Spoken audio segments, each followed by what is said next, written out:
भारत सरकार ने बेटियों के साथ दुर्व्यवहार करने वाले राक्षसी मनोवृत्ति के लोगों को अब फांसी पे लटकाने का कानून बनाया। एक भारतीय आहात ना, तर प्रत्येक भारतीयापर्यंत हा व्हिडिओ पोहोचवा आणि सगळ्यात आधी काय करा माहितीये, भिकारचोट भाजपच्या नेत्यांपासून आपल्या लेकी बाळींना वाचवा।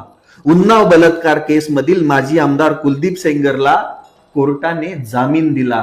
त्या कोर्टामधील जे जज होते ते आरएसएस संबंधित होते। त्यानंतर एका रेपिस्टचं समर्थन करण्यासाठी दुसरा रेपिस्ट आला, तो काय म्हणतोय बघा। कुलदीप सेंगर जी को जमानत हुई है, उसका मैं स्वागत करता हूं। उनके साथ अन्याय हुआ था, उनके साथ षड्यंत्र हुआ था।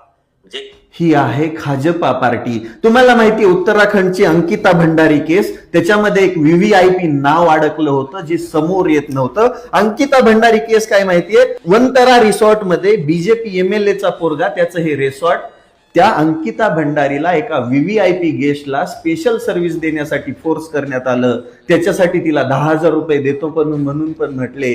अंकिताने त्याला विरोध केला म्हणून तिची हत्या केली। त्या संपूर्ण केसमध्ये एक नाव लपलं होतं, ते नावच समोर येऊ देत नव्हते, पण ते नाव समोर आलंय। ते नाव आहे दुष्यंत गौतम, राष्ट्रीय महासचिव भारतीय जनता पार्टी।